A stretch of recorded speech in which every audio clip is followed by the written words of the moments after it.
করে স্মৃতি হিসাবে রাখা যাবে কিনা। প্রিন্ট করে স্মৃতি হিসাবে রাখবেন না, কোনো কারণে প্রিন্ট হয়ে গেছে সেটা রেখে দিয়েছেন এভিডেন্স আকারে, কোথাও দরকার হতে পারে সেজন্য, সেটা ভিন্ন কথা।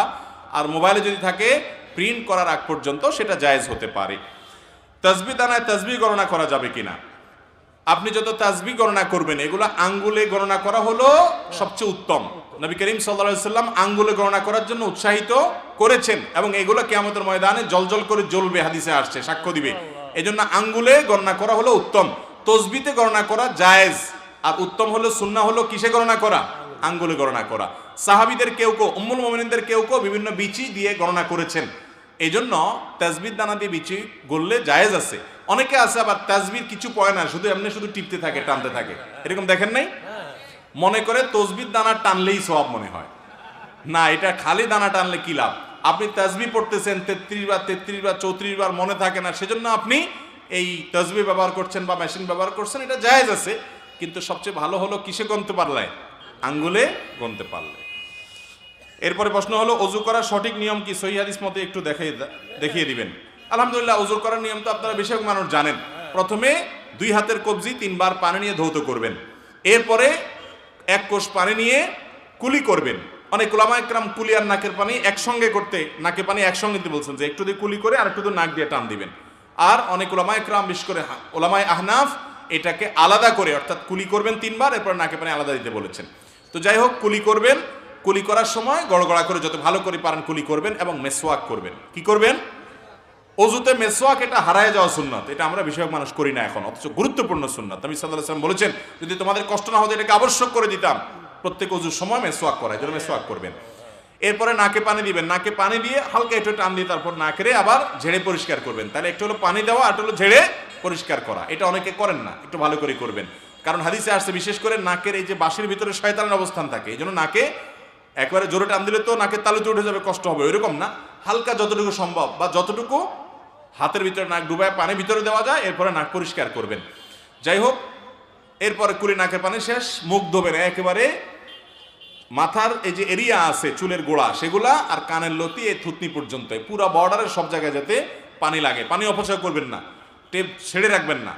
অজুতে পানিটা নিয়ে এরপরে ভালো করে ধুয়ে 2 হাতে ডলবেন যাতে শুকনা না থাকে। এরপরে ডান হাত কনুই সহ, শীতের সময় বিশেষ করে এই কনুর এদিকে অনেক সময় শুকনা থাকে, এদিকে অনেক সময় শুকনা থাকে, শুধু এরকম পানি দিয়ে চলে গেলেন, অজু অনেক সময় হয় না। এই জন্য ভালো করে কি করতে হবে, ডলতে হবে, বিশেষ করে শীতের সময়। এরপরে মাথা মাসা, ভিজা হাত দিয়ে পুরো মাথা মাসে করবেন, সাথে এই কানও নাসে করবেন। মাথা মাসের জন্য এইভাবে সুন্নাত হলো এইভাবে টান দিবেন, হাতের এই অংশ ব্যবহার হবে, গোড়ার অংশ বাদ থাকবে। এবার পেছন থেকে গোড়ার অংশ দিয়ে এইভাবে টান দিবেন, একবার নিবেন আরেকবার টান দিবেন, তাতে 2 হাতের 2 অংশ ব্যবহার হয়ে যাবে, পুরো মাথা মাসে হয়ে যাবে। আর আঙ্গুল, এই আঙ্গুল দিয়া এই কানের চিপা দিয়ে এরপরে কানের লতি মাসে করলেন, শেষ। এরপরে ডান পাও 3 বার, বাম পাও 3 বার ধুয়ে ফেললেন। পায়ের আঙ্গুলি, পায়ের গিরা, পায়ের গোড়ালি, এগুলা বিশেষ করে ডলে ডলে ধুইতে হবে। নবীজি বলেছেন ওয়াইল লিল আকাব মিনান নার, পায়ের গিরা গোড়ালি থেকে জাহান্নামের আগুন থেকে বাঁচানোর চেষ্টা করবে। অতএব এভাবে আমরা ওযু করব। আর শুরুতে বিসমিল্লাহ বলবো না, বিসমিল্লাহ বলে ওযু করব। ওযুর শেষে কালিমা শাহাদা পড়ব, আশহাদু আল্লা ইলাহা ইল্লাল্লাহু ওয়াহদাহু লা শারীকা লাহু ওয়া আশহাদু আন্না মুহাম্মাদান আবদুহু ওয়া রাসূলুহু আল্লাহুম্মা জাআলনি মিনাত তাওয়াবিন ওয়া জাআলনি মিনাল মুতাতাহহিরিন। উত্তম রূপে ওযু করার পর যদি কেউ কালিমা শাহাদা পাঠ করে, নবী আলাইহিস সালাম বলেছেন জান্নাতের 8টা দরজার যে কোনোটা দিয়ে প্রবেশ করার অধিকার তার হয়ে যায়। এই আমলটা যদি কেউ নিয়মিত করে ফেলতে পারে, এজন্য ভাইরা এটাকে আমি বলি জান্নাতের 8 দরজার কমন রিমোট। উত্তম রূপে ওযু করে শেষে কালিমা শাহাদা পাঠ করা চেষ্টা করব না ইনশাআল্লাহ। আর ওযুর ক্ষেত্রে কিন্তু নবীজির নির্দেশগুলো সবগুলোতেই প্রায় একরকম, আসবিগুল ওযু, তোমরা ওযুকে ভালো করে করো, উত্তম রূপে করো। এজন্য ভালো করে ঢোলে এই চিপা টিপা, আঙ্গুলের চিপা, পায়ের গিরা গোড়ালি, পায়ের চিপা, আঙ্গুলের নখের চিপা, এগুলো ভালো করে ডলে পানি পৌঁছাইতে হবে, শুকনা থাকলে ওযু হবে না। সংক্ষেপে তাড়াতাড়ি করে শেষ করে, রাত অনেক হয়েছে। মৃত ব্যক্তিকে মাটি দেওয়ার সময় কবরের 4 কোণা 4টি দোয়া পাঠ করা কি জায়েজ? ভাইরা আমার, মৃত ব্যক্তিকে কবরে রাখার সময় খেয়াল রাখবেন, কবর করার সময়, কবর খননের সময় অনেক এলাকায় সুন্নাহসম্মতভাবে করে না। কবর করার সময় কবরের কেবলার দিকে মাটির নিচে সুড়ঙ্গ করে ওই সুড়ঙ্গের ভিতরে লাশটা দিয়ে এরপরে বাঁশ ইত্যাদি দিয়ে মাটি দিয়ে দাফন করবেন, এটা হলো সুন্নাত। সিন্দুক কবর যেটাকে বলে, একেবারে পশ্চিম পাশের যে মাটি থাকবে তার নিচে সিন্দুকের মতো করে নিচের দিকে খুঁড়বেন, যাতে করে লাশ পুরাটা প্যাক করে একদম আপনার ড্রয়ারে রাখার মতো রেখে দেওয়া যায়, এরপরে মাটি দিয়ে দাফন দিবেন। যদি সেটা করতে না পারেন, কোনো কারণে বৃষ্টি হচ্ছে, মাটি ভেঙে পড়ে যাচ্ছে, তাহলে সেক্ষেত্রে মাঝখানে কবরের ভিতরে আবার আরেকটা বড় গর্ত করে গর্তের ভিতরে লাশটা রেখে তার উপরে বাঁশ দিয়ে দিবেন। শুধু কবর করে এক কোণাতে আপনি লাশটাকে কাট করে রেখে দিলেন, এটা কবর দেওয়ার কোনো পদ্ধতি, সঠিক পদ্ধতি নয়। তাহলে এই পদ্ধতি অবলম্বন করতে হবে। দ্বিতীয়ত, কবরে যখন লাশ রাখবেন তখন বিসমিল্লাহি আলা মিল্লাতি রাসূলিল্লাহ অথবা বিসমিল্লাহি আলা সুন্নাতি রাসূলিল্লাহ, হাদিসে দুই রকমই আর সেটা পাঠ করবেন। এখানে অনেকে মিনহা খালাকনাকুম ওয়া ফিহা নুঈদুকুম ওয়া মিনহা নুখরিজুকুম তারাতান উখরা পড়ে, এটি হাদিস দ্বারা প্রমাণিত নয়। এবং লাশ দাফন করার সময়, দাফন করার পর চার কোণায় দাঁড়ায় চারটা দোয়া পড়া, এটা কোনো হাদিস দ্বারা প্রমাণিত নয়। দাফন করা শেষ, কেবলামুখী হয়ে মুর্দার জন্য ইস্তেগফার করবেন এবং তার জন্য ইমানের উপরে যেন অটল থাকতে পারে সোয়াল জবাবে দোয়া করেন, বাস এটুকু হাদিস দ্বারা প্রমাণিত। অতএব হাদিসে যেটি প্রমাণিত না সেরকম কিছু আমরা করব না। আমার বাবা সবসময় বাড়িতে নামাজ পড়ে, তার নামাজ কি কবুল হবে? জামাত তরক করে একাকী পুরুষ মানুষ বাসায় যদি নিয়মিত নামাজ পড়ে, তার এই নামাজ আল্লাহর কাছে কবুল হবে না। ফরজ, ওয়াক্তের ফরজটা কোনো মতে দায়মুক্ত হয়তো হবে, কিন্তু আল্লাহর কাছে কবুল হবে না। এক হাদিসে আসছে লা সালাতা লিজারিল মসজিদি ইল্লা ফিল মসজিদি, যে ব্যক্তি মসজিদের প্রতিবেশী অর্থাৎ মসজিদে যেতে পারে, সে বাসায় নামাজ পড়লে নামাজ হবে না। অনেক মুরব্বী আছে এক যুক্তিতে বাসায় নামাজ পড়েন, সেটা হলো বলে যে কার পিছনে নামাজ পড়ো, দুনিয়াতে মানুষ আছে নাকি? ওনারা সব ইমাম সাহেবদেরকে মনে করেন এরা তো আর খারাপ মানুষ, এদের পিছনে নামাজ পড়া জায়েজ নাই। ভালো করে শুনে রাখেন, ইমাম সাহেবরা যদি খারাপও হয় তারপরেও জামাতে নামাজ পড়তে হবে, একা নামাজ পড়া যাবে না। একা নামাজ পড়া এটা ভুল, কারণ সলাতুল জামাআতে তাফদুলু সলাতাল ফজর বি87 দারাজা, হাদিসে আসছে একা নামাজ পড়ার চাইতে জামাতে নামাজ পড়লে 27 গুণ বেশি সওয়াব হয়। শুধু সওয়াব না, নবীজি সাল্লাল্লাহু আলাইহি সাল্লাম বলেছেন, আমার মনে চায় নামাজের পরে বিভিন্ন এলাকায় গিয়ে গিয়ে দেখতাম যে কারা মসজিদে আসে না, সে বাড়িগুলোতে কাঠ একত্র করে আগুন ধরে আমি জ্বালায় দিতে মনে চায়, কিন্তু দিতে পারি না, সেখানে মহিলারা আছে, বাচ্চারা আছে, বৃদ্ধ অসুস্থরা নামাজে যেতে পারে না, মাজুররা আছে, সেজন্য নাহলে আমার মনে চায় জ্বালায় দিতে।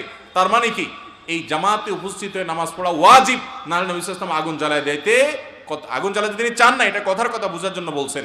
এত ভয়ঙ্কর বিষয় জামাত তরক করা। অতএব যারা বাসায় একা একা নামাজ পড়ার নিয়মিত, তারা ভালো কোনো কাজ করেন না। এরপরে প্রশ্ন হলো সুন্নত নামাজের কাজ, সুন্নত নামাজের কাজা হয় না, তাহলে জোহর ও ফজরের আগে যে সুন্নত আছে এগুলো ছুটে গেলে কিভাবে পড়বো? জোহরের আগে সুন্নত নবী করিম সাল্লাল্লাহু আলাইহি সাল্লামের একবার ছুটে গেছিল, মেহমানের কারণে ব্যস্ত ছিলেন, উনি পরবর্তীতে সেটা পড়ে দিয়েছেন। এই জন্য জোহরের সুন্নত যদি ছুটে যায়, তাহলে জোহরের সালাম ফেরানোর পরে ইমাম সাহেব 2 রাকাত পড়ার পরে, ইমাম সাহেবের সাথে সালাম শেষ করার পরে আপনার 2 রাকাত নামাজ যে সুন্নত আছে জোহরের পরে পড়বেন, তারপরে আগের 4 রাকাত পড়ে ফেলবেন। কথা কি বুঝাতে পারছি? আর ফজরেরটা কখন পড়বেন? ফজরেরটা সবচেয়ে উত্তম হলো, যদি কোনো কারণে ফজরের আগে পড়তে না পারেন, জামাত দাঁড়া গেছে, জামাতে শামিল হয়ে গেছেন, তাহলে আপনি ফজরের জামাত শেষ সূর্য ওঠার 15-20 মিনিট পরে ইশরাকের ওয়াক্ত তখন পড়বেন, এটা হলো সবচেয়ে ভালো। ফজরের পরপর পড়াকে অনেক ওলামা কেরাম জায়েজ বলেছেন, কিন্তু অনেকে এটা নিষেধ করেছেন, কারণ হাদিসে আসছে ফজরের পরপর কোনো নামাজ নাই। এই জন্য সবচেয়ে উত্তম হলো সূর্য ওঠার 15-20 মিনিট পরে গিয়ে পড়া, তাহলে নির্ভেজাল এবং মতপার্থক্যের ঊর্ধ্বে আপনি উঠে গেলেন।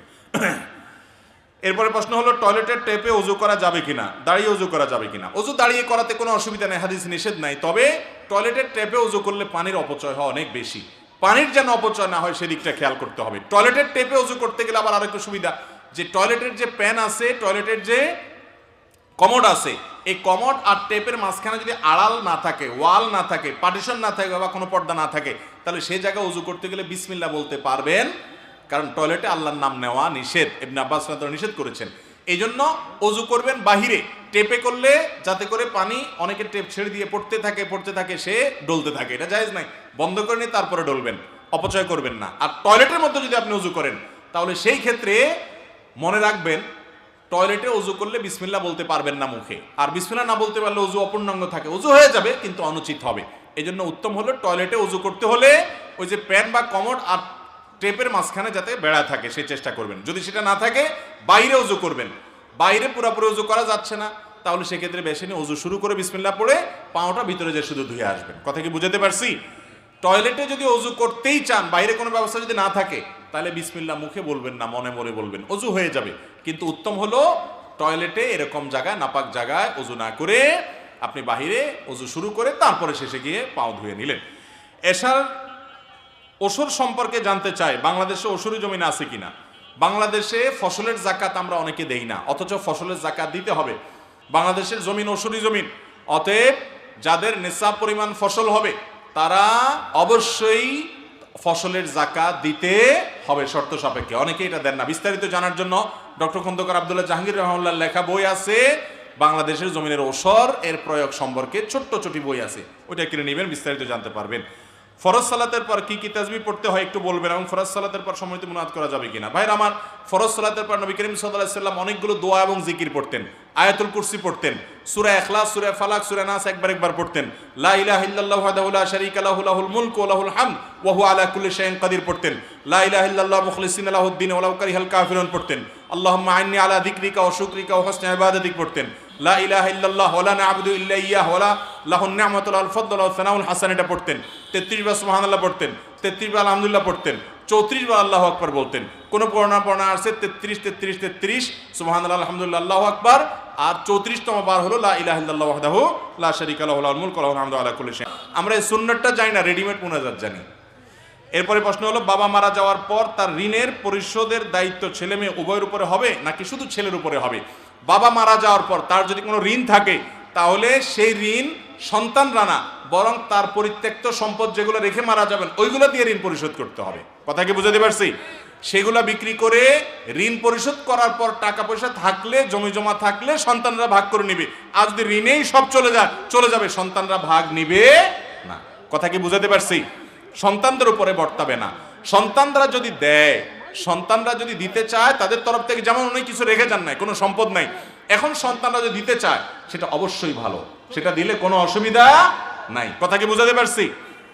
সন্তানরা বরং নৈতিক দায়িত্ব, যে বাবার কোনো সম্পদ নাই, আল্লাহ আমাদেরকে তৌফিক দিয়েছে, তাহলে তাদের উচিত বাবার তরফ থেকে দেওয়া। ছেলে টাকা থাকলে ছেলেও দিবে, মেয়ের টাকা থাকলে মেয়েও দিবে, কিন্তু এটা মূলত কর্তব্য কার? সম্পদটা হলো বাবা মার। ভাইরা আমার, আর 3টা প্রশ্ন আছে। ইমামের পিছনে আল্লাহু আকবার তাকবীর না বললে নামাজ হবে কি না বলবেন? ইমামের পিছনে কেউ যদি প্রথম তাকবীর না বলে আল্লাহু আকবার তাকবীরে তাহরিমা, তাহলে তার নামাজ হবে না, কারণ তাকবীরে তাহরিমা দাঁড়ায় পড়া ফরজ। তাকবীরে তাহরিমা কি? অনেকে আছে ইমাম সাহেব রুকুতে আছে, দৌড় দিয়েছে রুকুতে চলে যায়, আছে না? তাকবীরে তাহরিমা বলে না, তাদের নামাজ হবে না।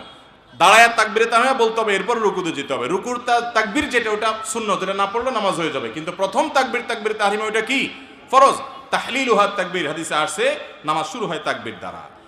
এরপরে প্রশ্ন হলো, ইমামের কেরাত সহি না হলে তার পিছনে নামাজ শুদ্ধ হবে কিনা? ইমামের কেরাত যদি এত ভুল হয় যে ভুলের কারণে লাহানে জলি হয়, বড় ধরনের ভুল হয়, তাহলে তার পিছনে নামাজ হবে না। অর্থ বিকৃত হয়ে গেলে তার পিছনে নামাজ হবে না, জায়েজ হবে না।